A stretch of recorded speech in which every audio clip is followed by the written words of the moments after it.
Hi friends, welcome back to Nagesh tech. So ఈ రోజు మన టాపిక్ ఏంటంటే, సో క్యాంప్స్ ఫెసిలిటీలో మల్టిపుల్ జాబ్స్ అయితే ఉన్నాయండి. సో అవి వచ్చేసరికి ఎక్స్టర్నల్ సైడ్. సో జాబ్స్ వచ్చేసరికి మనకి టెక్నికల్ సూపర్వైజర్, ఎలక్ట్రీషియన్, అదే విధంగా ఫైర్ టెక్నీషియన్. సో ఈ విధంగా మల్టిపుల్ జాబ్స్ అయితే వేకెన్సీ ఉన్నాయండి. సో ఈ జాబ్ లోకి వెళ్లే ముందు మన చిన్న రిక్వెస్ట్ అండి, ఫస్ట్ టైం మన ఛానల్ చూస్తున్న వాళ్ళైతే సబ్స్క్రైబ్ చేసుకోండి. అదే విధంగా మరిన్ని జాబ్స్ అప్డేట్ కోసం పక్కన ఉన్న బెల్ ఐకాన్ ప్రెస్ చేస్తే నేను ఎప్పుడైతే అప్లోడ్ చేస్తున్న వీడియో మీకు వెంటనే నోటిఫికేషన్ లో మీకు వచ్చేస్తుందండి. సో ఇంకేం మాత్రం వెయిట్ చేయకుండా మనం డైరెక్ట్ గా జాబ్ లోకి వెళ్ళిపోదాం. సో క్యాంప్స్ ఫెసిలిటీలో మల్టిపుల్ వేకెన్సీ ఉన్నాయండి. సో ఈసారికి మనకి వచ్చేసరికి హైదరాబాద్ కోకాపేట్ లొకేషన్ అన్నమాట. సో టెక్నికల్ సూపర్వైజర్ అయితే 2 జాబ్స్ అయితే వేకెన్సీ ఉన్నాయండి. క్వాలిఫికేషన్ ఐటీఐ, డిప్లొమా, బీటెక్ అయితే అడుగుతున్నారు. So experience 4 years. సో వీళ్ళు ఏంటంటే ఇవన్నీ జాబ్స్ ఎక్స్టర్నల్ సైడ్, ఎవరైతే ఎక్స్టర్నల్ గా వాళ్ళు ఎవరైతే ఎక్స్పీరియన్స్ ఉందో వాళ్ళనైతే ప్రిఫర్ చేస్తున్నారు. సో కోకాపేట్ లొకేషన్, శాలరీ వచ్చేసరికి అప్ టు 30,000 వరకు ఇస్తారన్నమాట, బేస్డ్ ఆన్ మీకు ఎక్స్పీరియన్స్ బట్టి. సో ఎలక్ట్రీషియన్ జాబ్స్ అయితే 2 వేకెన్సీ ఉన్నాయి. క్వాలిఫికేషన్ అయితే ఐటీఐ కానీ డిప్లొమా అనేది సరిపోతుంది. ఎక్స్పీరియన్స్ అయితే మినిమం 2 years.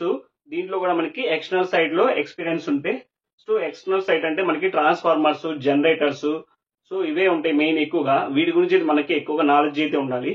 సో ఇంటర్వ్యూకి వెళ్ళేటప్పుడు ఇవైతే మంచిగా ప్రిపేర్ గా ఉండి, ఎక్స్టర్నల్ సైడ్ ఇవే ఉంటాయి అన్నమాట. Circuit breakers, transformers, generators, breakers, VCB breakers, ACB breakers, so panel గురించి అడుగుతూ ఉంటారు. వీటి గురించి మనం కొంచెం బాగా ప్రిపేర్ అయ్యి ఉండాలన్నమాట, ఎక్స్పీరియన్స్ వాళ్ళైనా.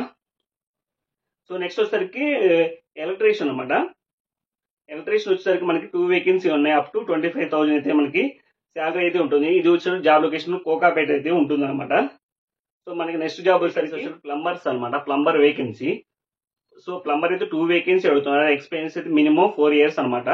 సో ఇది కూడా వచ్చేసరికి జాబ్ లొకేషన్ కోకాపేట. శాలరీ వచ్చేసరికి మనకి మినిమం ఎక్స్పీరియన్స్ అయితే 4 years అడుగుతున్నారు. శాలరీ అప్ టు 22,000-23,000 ఉంటుంది, బేస్డ్ ఆన్ మీ ఎక్స్పీరియన్స్ బట్టి అనమాట. సో నెక్స్ట్ వచ్చేసరికి మనకి జాబ్ వచ్చేసరికి మనకి ఫైర్ టెక్నీషియన్ అండి. Fire technician number of positions ఒకటే ఉంది vacancy. So salary minimum experience 4 years అంటున్నారు. ఎక్స్టర్నల్ ఎక్స్పీరియన్స్ అయితే ప్రిఫర్ చేస్తున్నారు. దీనికి కూడా అప్ టు మనకి 25,000 వరకు అయితే వాళ్ళు శాలరీ ఇస్తున్నారండి. సో ఇవన్నీ ఎక్స్టర్నల్ రిలేటెడ్ అనమాట, బిల్డింగ్ కి ఎక్స్టర్నల్ రిలేటెడ్ అనమాట. పేరు వచ్చేసరికి మనకి క్యాంప్స్ ఫెసిలిటీ అనమాట. వాళ్ళ క్లయింట్స్ డిఫరెంట్ క్లయింట్స్ ఉంటారు. సో మనకి జాబ్ లొకేషన్ మెయిన్ కోకాపేట అయితే వాళ్ళకైతే ప్రజెంట్ అయితే వేకెన్సీ ఉన్నాయి అన్నమాట. జాబ్ డీటెయిల్స్ మీకు నేను వీడియో డిస్క్రిప్షన్ అయితే ప్రొవైడ్ చేశాను. డైరెక్ట్ గా హెచ్ఆర్ నెంబర్ తో మీకు ప్రొవైడ్ చేశాను. సో మీకు ఎవరైనా ఇంట్రెస్ట్ ఉంటే వీడియో డిస్క్రిప్షన్ లో మనకి జాబ్ ఎన్ని పొజిషన్స్ ఉన్నాయి, సో శాలరీ ఎంత, full details including HR number కూడా నేను వీడియో డిస్క్రిప్షన్ లో ప్రొవైడ్ చేశాను. మీకు ఎవరికైనా ఇంట్రెస్ట్ ఉంటే డైరెక్ట్ గా వీడియో డిస్క్రిప్షన్ లో చూడండి, మీకు ఇంటర్వ్యూ షెడ్యూల్ చేసుకోండి. డైరెక్ట్ గా మీకు హెచ్ఆర్ తోనే మాట్లాడుకోండి ఫ్రెండ్స్. సో మరిన్ని జాబ్స్ అప్డేట్ కోసం మన ఛానల్ అయితే సబ్స్క్రైబ్ చేసుకోండి. అదే విధంగా ఈ వీడియో హెల్ప్ఫుల్ ఉంటే మీ ఫ్రెండ్స్ అని మీ ఫ్యామిలీ మెంబర్స్ కి అయితే షేర్ చేయండి. Thank you friends, have a great day.